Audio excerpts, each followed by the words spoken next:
Hola, ¿qué tal? ¿Cómo están? Buenas noches. Bienvenidos a un nuevo programa de la temporada 15 de Meridiano 64. Hoy hemos invitado a dos personas que nos vienen a hablar de una muestra fotográfica y de algunas cuestiones más.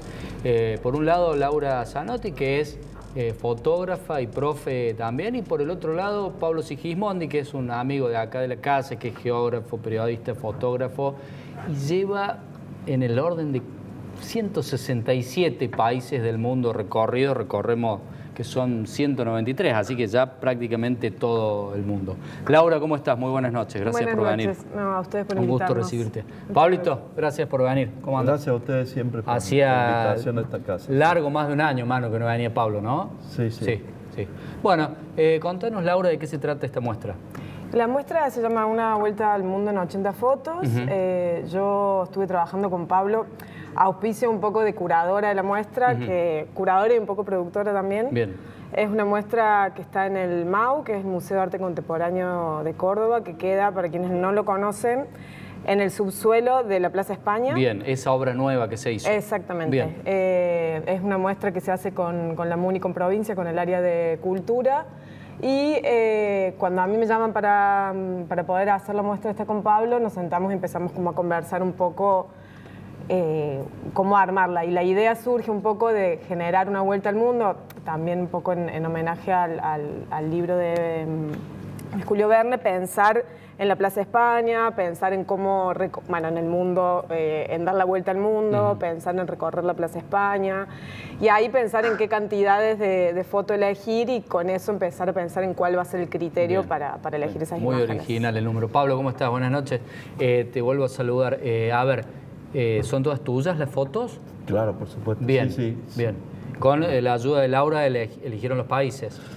Sí, bastante... fue un poco medio patafísico, si se quiere, porque en realidad la forma de selección quizás no tenía que ver directamente con los países, sino con las imágenes. Entonces Pablo me entregó como una preselección y en base a eso yo empecé a seleccionar las imágenes. Inclusive había imágenes que quizás no tenían el nombre del país.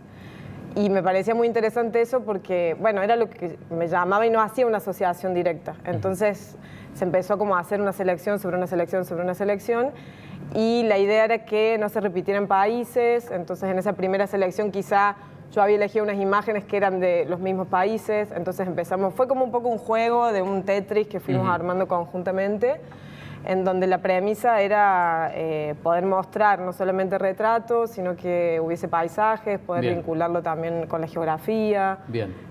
No sé si nos mandaron imágenes para ir ilustrando mientras tanto. Sí. Y quiero aprovechar para preguntarte el costo de la entrada, los horarios y hasta cuándo es la muestra. La entrada es gratuita, no me acuerdo los horarios exactamente, pero ahí lo chequeamos. Aproximadamente. De las 13 O lo ponemos abajo después. Sí, de martes a domingo, de 12 a 20 horas. Bien. Es gratuita la entrada y se visita en el primer subsuelo, porque el MAU tiene 2 subsuelos. Bien. La muestra está montada en el primer subsuelo.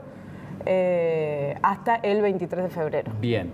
Otra de las consultas, si van a estar ustedes en algún momento para que aquellos que quieran ir a charlar con ustedes tengan algún contacto o escucharlos. Sí, hicimos planificamos 2 eventos en el marco de la muestra, uno que ya sucedió, que fue un recorrido, y ahora el 7 de febrero a las 18 horas hay un conversatorio con Pablo, ya no pensándolo en un recorrido, sino en una conversación donde Pablo pueda hablar más sobre antropología, documentalismo. Bien. Si querés contar un poco vos más. Sí, contanos, por favor. Bueno, ante todo, he aprendido mucho a mirar desde otro lugar a partir de la ayuda y del trabajo conjunto con Lali, porque ustedes saben, yo veo el mundo desde un punto de vista ideológico, geopolítico, geográfico, y a veces eso me achica un poco el campo de visión.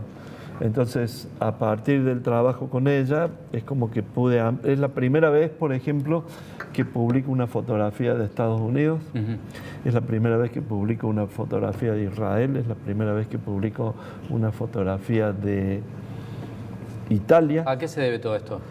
A lo que te digo, o que no querías hacerlo por algún X motivo, Pablo. No, vos sabés bien cómo veo yo el mundo desde una mirada muy crítica, desde la geografía crítica, que es la que me formó básicamente, la geografía radical crítica. Entonces, muchas veces, ex profeso, yo he dejado de lado lugares que ahora están en la muestra. Y justamente países de Europa, por ejemplo, que no hubiese puesto nunca fotografías, ahora están en la muestra. ¿Eso lo lograste vos, Laura, o cambió de idea, Pablo? Porque no. sí, porque hacerlo cambiar de idea... No, cambié de idea. No, bueno, digo, pero que cambie de idea en esta intención no, también de no un poco de publicar. salir, en general yo creo que en estos procesos siempre hay es salir del lugar de confort, digamos, y como artista o como documentalista o como fotógrafo, también de decir, bueno, Pablo tiene muchísima trayectoria y siempre tiene una selección de imágenes, entonces...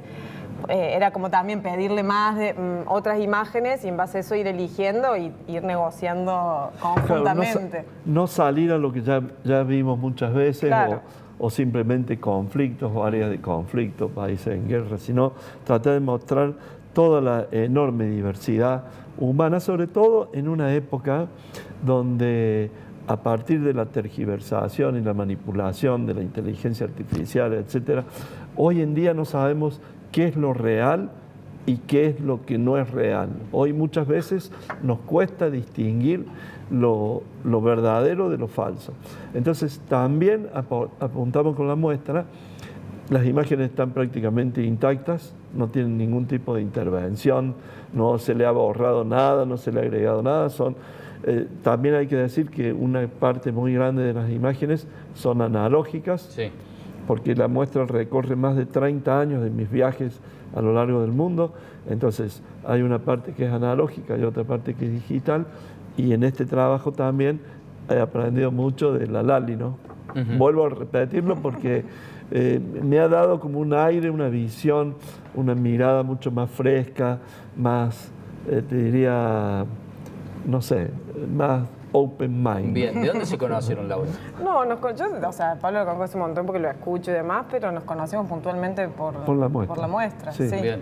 Y ahí empezamos como a compartir. También algo que está bueno, que es interesante, es pensar también que en estas fotos no sale Pablo en primer plano, digamos, sino que siempre está detrás de cámara, pero que todas las imágenes de retratos miran a cámara. Entonces hay una complicidad y algo de lo que Pablo siempre habla que tiene que ver con la empatía y con un lugar que yo sí creo que es parte del trabajo antropológico que hace Pablo, que está dentro de las comunidades, que está dentro de los lugares y que hay un consentimiento siempre en esas imágenes que él reproduce. Y eso también se ve en la muestra, digamos. Me gustaría, Pablo, que le expliques a la gente cómo es tu metodología de viaje, porque no es común a la gente que suele hacer grandes viajes o recorrer muchos países, ¿no? ¿Cuál es esa particularidad que te distingue? Yo estudio mucho antes, durante y a posterior de viajar, y sobre todo intento que la fotografía o el video sea una respuesta o un resultado o un regalo que la gente me hace a partir de una relación que se va estableciendo de empatía, de conocimiento, de vínculo amoroso con las personas en los lugares que visito. Es decir, no voy y largo la fotografía como algo primero, sino que busco que esa fotografía tenga un contenido humano, se conozca la historia de esa persona, se sepa quién es. Por eso también lo que remarca la Lali, que miran a cámara porque hay un vínculo, hay un estrecho vínculo. La fotografía termina siendo una especie de regalo. No es que saco fotografías, sino que la gente me la regala, la fotografía. Y en ese recorrido visual por la muestra tiene una particularidad que para mí muy importante destacar, y que es que se inicia con los niños, y especialmente con los niños de Palestina y de la Franja de Gaza. La primera fotografía que abre la muestra, que es prácticamente la única que testimonia un sitio en condiciones bélicas, es la que tiene que ver con la Franja de Gaza. Y eso ¿De cuándo es esa foto, Pablo? La foto es del año 2014, es digital. Esa fotografía tiene que ver con rendir un homenaje explícito a tantos niños y a tantos inocentes que han sido asesinados en este último año y medio en Gaza y en Palestina. Y desde siempre, ¿no? Y desde siempre, pero especialmente ahora en este último año, donde esto se ha transformado prácticamente en una cacería. Nosotros, quiero repetir de nuevo, no es una muestra donde yo pueda decir, voy a hablar de áreas en conflicto, situaciones complicadas en el mundo, porque todo lo contrario, buscamos la belleza, buscamos la armonía, buscamos los paisajes, etcétera. Pero en este caso particular de Gaza, esa fue un pequeño paréntesis a la hora de la elección de las imágenes. Bien. Laura, una pregunta para vos, que en estos tiempos de inteligencia artificial y vos siendo fotógrafa, ¿qué opinión te merece esto de poder pedirle al teléfono que te cree una imagen de algo que vos necesitas o querés y que lo haga como vos se te ocurra? O sea, para mí no deja de ser una herramienta más, como lo es el teléfono y demás. Hay quizá el abuso, la manera en la que uno lo utiliza, y depende de si uno use a la inteligencia artificial de manera inteligente. Para mí en realidad es un ejercicio que puede o llevarte a la vagancia total o estimular inclusive la propia inteligencia, porque se trata de hacerle preguntas. O sea, para que la inteligencia artificial te cree algo, vos tenés que estar preguntándole todo el tiempo. Yo en sí no soy una negadora de la tecnología, siempre y cuando la puedo usar como una herramienta. Pero bueno, entiendo que es un peligro hoy, en general para la imagen, la posibilidad de poder verificar si eso es veraz y si eso es real y demás. En ese sentido, creo que probablemente no encontremos nunca una herramienta para poder diferenciar algo real de lo que no lo es. Bárbaro. Pablo, nos queda el último minuto de la entrevista. No quiero dejar de preguntarte el porqué del casco. El casco es muy importante porque me acompaña a todos lados, pero además el casco testimonia la trascendencia que tiene en este momento y que ha tenido y va a seguir teniendo cada vez más todo el proceso que vivimos a nivel de la familia humana del planeta de la Gaia, que es el calentamiento global, el cambio climático que soportamos día a día como hoy. Entonces, la importancia de poder andar en bicicleta, no emitir gases de efecto invernadero, la importancia de hacer ejercicio con la bicicleta. He de decir también que la ciudad de Córdoba ha mejorado muchísimo para los que andamos en bicicleta.